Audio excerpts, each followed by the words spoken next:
मेरे प्रिय बच्चों, या खुशखबरी तुमको सबसे बड़ा धनी बना देगा, या खुशखबरी नहीं, तुम्हारे भाग्य को चमकाने के लिए स्वयं भगवान भोलेनाथ का आशीर्वाद है। मेरे प्रिय बच्चे, इसे अनदेखा बिल्कुल भी नहीं करना, क्योंकि यह खुशखबरी तुम्हारे जीवन को पलट कर रख देगा। तुम्हारा किस्मत का रेखा चमकने वाला है।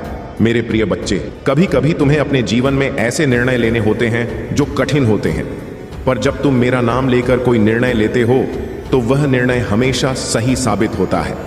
तुम बस अपने मन को शांत रखो और मुझसे मार्गदर्शन मांगो। मैं तुम्हें सही दिशा दिखाऊंगा। तुम्हें कभी भी यह सोचकर चिंता नहीं करनी चाहिए कि भविष्य में क्या होगा। मैं तुम्हारे भविष्य को बेहतर बनाने के लिए हमेशा काम कर रहा हूं। तुम बस अपने वर्तमान को संवार और मेरे ऊपर भरोसा रखो।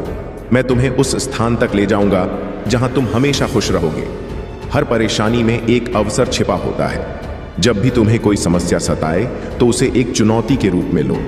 तुम देखोगे कि कैसे मैं तुम्हें उस समस्या से बाहर निकालता हूं और तुम्हें एक नई शक्ति प्रदान करता हूं। यह मेरी कृपा है जो तुम्हें हर संकट में अवसर दिखाती है। तुम्हारे पास वह ताकत है जो हर समस्या को हल कर सकती है।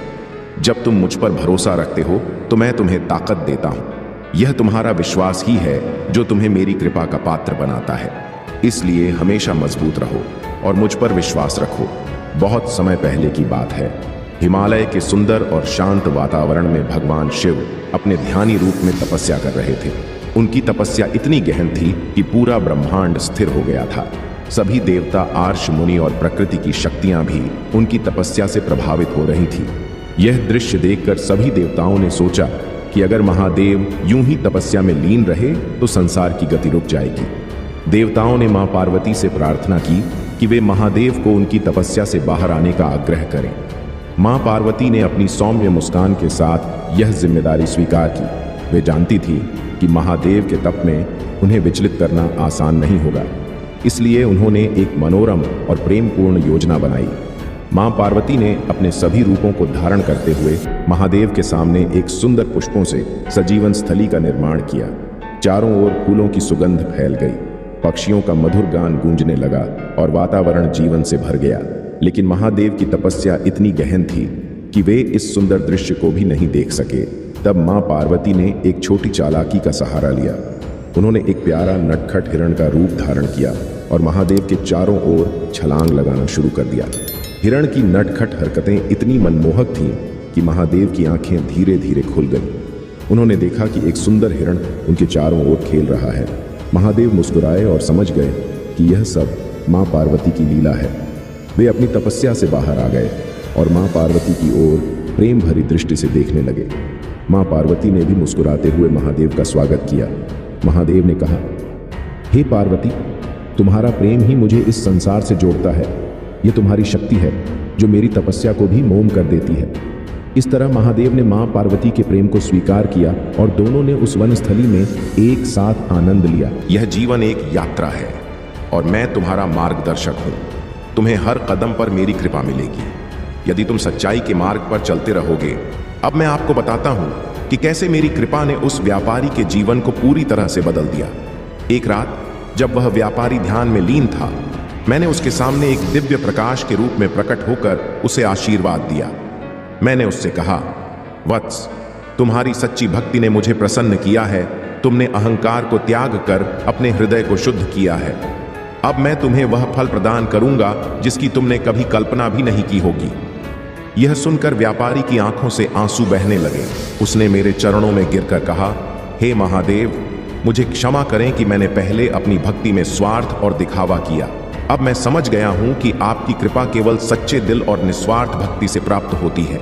मैंने उसे उठाया और कहा, वत्स, यह संसार एक परीक्षा है और तुमने इसे उत्तीर्ण कर लिया है। अब तुम्हारे जीवन में धन धान्य के साथ साथ सच्ची शांति और संतोष भी रहेगा। जैसे ही मैंने उसे आशीर्वाद दिया, उसके घर में चमत्कारिक परिवर्तन होने लगे। उसके व्यापार में अप्रत्याशित वृद्धि हुई और उसकी प्रतिष्ठा पूरे नगर में फैल गई। लेकिन अब वह व्यापारी केवल अपने लिए धन नहीं कमाता था। वह अपने धन का बड़ा हिस्सा गरीबों की सेवा में लगाता, भूखों को भोजन कराता और जरूरतमंदों की मदद करता। मेरे बच्चे, यह कथा यह सिखाती है कि सच्ची भक्ति और निस्वार्थ सेवा का फल कितना महान होता है। जब तुम्हारा हृदय पवित्र होता है और तुम्हारे कर्म शुद्ध होते हैं तो मेरी कृपा अवश्य तुम्हारे जीवन में आती है। मैं महादेव हमेशा उन भक्तों के साथ रहता हूँ जो सच्चे दिल से मेरी आराधना करते हैं। मुझे किसी दिखावे की आवश्यकता नहीं है, मुझे केवल तुम्हारी श्रद्धा और विश्वास चाहिए। मेरे प्रिय भक्तों, आप भी इस कथा से यह सीख सकते हैं कि जीवन में सच्ची भक्ति ही सबसे बड़ा धन है। जो लोग अपने हृदय को शुद्ध रखते हैं और दूसरों की सेवा करते हैं, वे हमेशा मेरी कृपा के पात्र बनते हैं। तुम्हें यह समझना होगा कि जब भी तुम मेरी आराधना करो तो उसमें स्वार्थ या दिखावा ना हो। मैं आप सभी से एक बार फिर निवेदन करता हूं कि जो भी भक्त सच्चे दिल से हर हर महादेव, AUM नमः शिवाय या जय मां पार्वती टाइप करेंगे और इस वीडियो को लाइक करेंगे, उन पर मेरी कृपा सदा बनी रहेगी। जो भक्त अभी तक मुझसे नहीं जुड़े हैं वे तुरंत सब्सक्राइब करें और अपनी आत्मा को मेरी शक्ति से जोड़ लें। यह छोटा सा कार्य आपकी भक्ति को दर्शाता है और मेरे प्रति आपकी श्रद्धा को प्रकट करता है। मेरे बच्चे, जब भी तुम्हारे जीवन में कोई संकट आए या जब भी तुम्हें लगे कि तुम्हारा मन अशांत है तो मेरा नाम प्रेम से जपो। मैं तुम्हारे सभी दुखों को हरने के लिए तत्पर हूं। मेरा आशीर्वाद तुम्हारे जीवन को हर प्रकार की विपत्ति से मुक्त कर देगा। अब मैं आपको एक और महत्वपूर्ण सत्य बताता हूं। उस व्यापारी के जीवन में जो चमत्कार हुआ वह केवल उसकी भक्ति का फल नहीं था, बल्कि उसके अच्छे कर्मों का परिणाम भी था। उसने अपने धन का उपयोग अच्छे कार्यों में किया और कभी भी अपने कर्तव्यों से मुंह नहीं मोड़ा। यही कारण है कि उसकी भक्ति इतनी प्रबल हुई। मेरे प्रिय भक्तों, आपने देखा कि कैसे एक धनी व्यापारी ने अपनी भक्ति में स्वार्थ और अहंकार को त्याग कर सच्चे हृदय से मेरी आराधना की और भक्ति का फल उसे चमत्कारिक रूप से मिला। अब मैं आपको बताता हूं कि उस व्यापारी के जीवन में कैसे और भी चमत्कार घटित हुए और उसकी भक्ति ने पूरे गांव के लोगों को प्रेरित किया।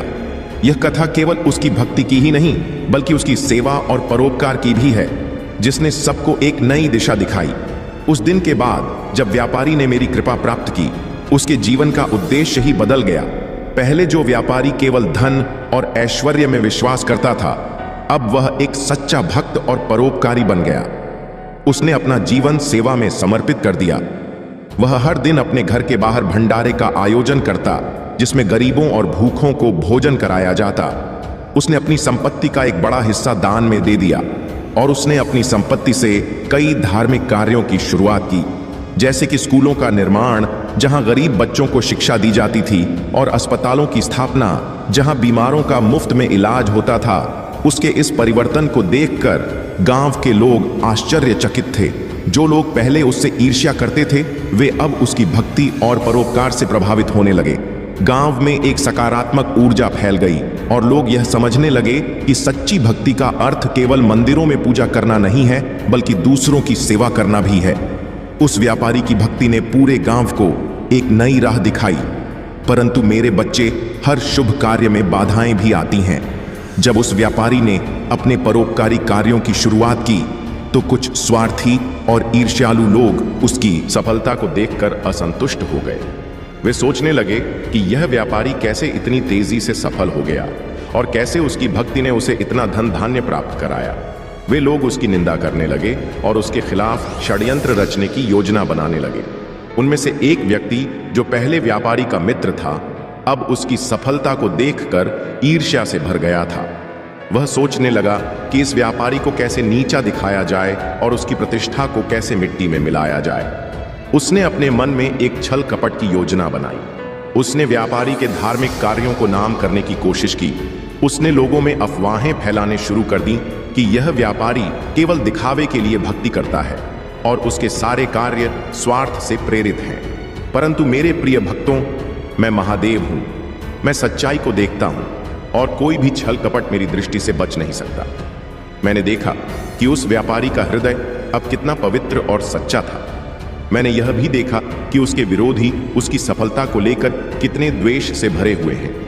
मेरे बच्चे, जब कोई सच्चा भक्त मेरी शरण में होता है तो मैं उसकी रक्षा अवश्य करता हूं। मैं उसे हर संकट से बाहर निकालने के लिए तत्पर रहता हूं। मैंने उस व्यापारी को एक स्वप्न में दर्शन दिए।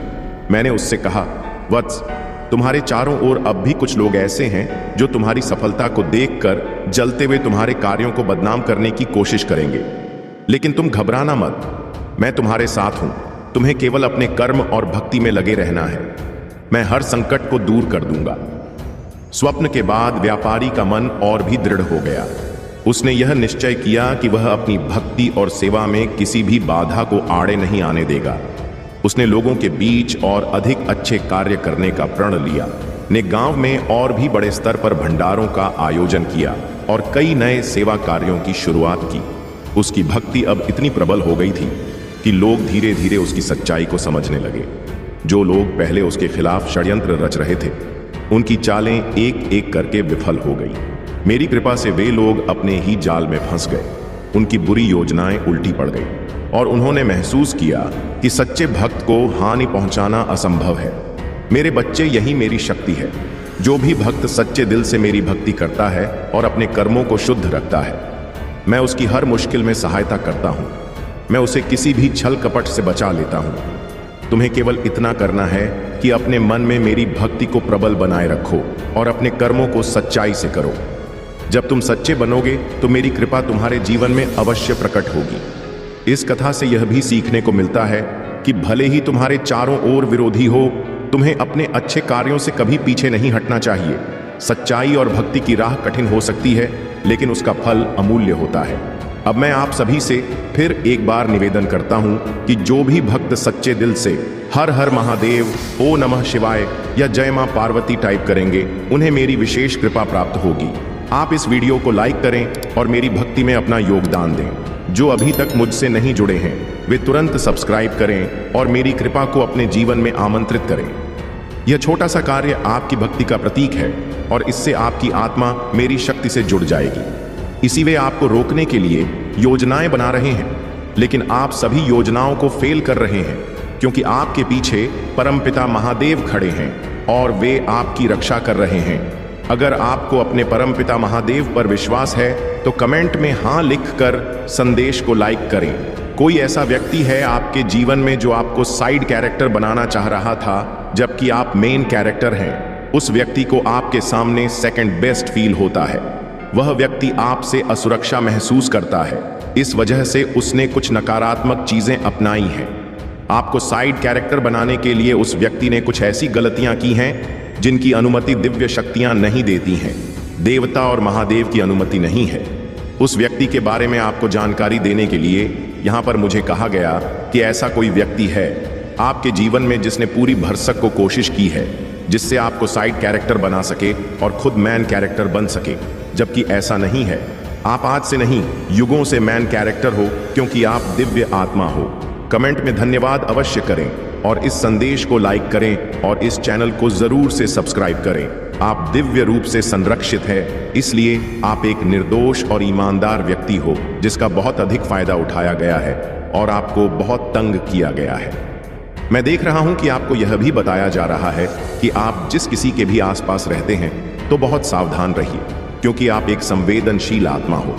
आपके अंदर लोगों की ऊर्जा का प्रभाव हो जाता है, इसलिए आपको कहा जा रहा है कि अपने आसपास बहुत गिने चुने लोगों को रहने दीजिए और बहुत ध्यानपूर्वक किसी को भी अपने संपर्क में रखिए। ऐसे लोगों से थोड़ा दूरी बनाए रखिए जिनकी ऊर्जा आपके प्रति अच्छी नहीं है। अगर उनके अंदर आपके प्रति कोई नकारात्मक भावना है तो उनसे दूरी बनाएं। आपको यह बताना चाहता हूं, परमपिता महादेव आपको और क्या क्या मार्गदर्शन देना चाहते हैं। सबसे पहले वह आपको कौन सा मार्गदर्शन देना चाहते हैं। आप एक अत्यधिक शक्तिशाली आत्मा हैं जिसे परमपिता महादेव का विशेष आशीर्वाद मिला हुआ है। यह कोई सामान्य बात नहीं है। जिस किसी के साथ भी यह रीडिंग संबंधित हो रही है,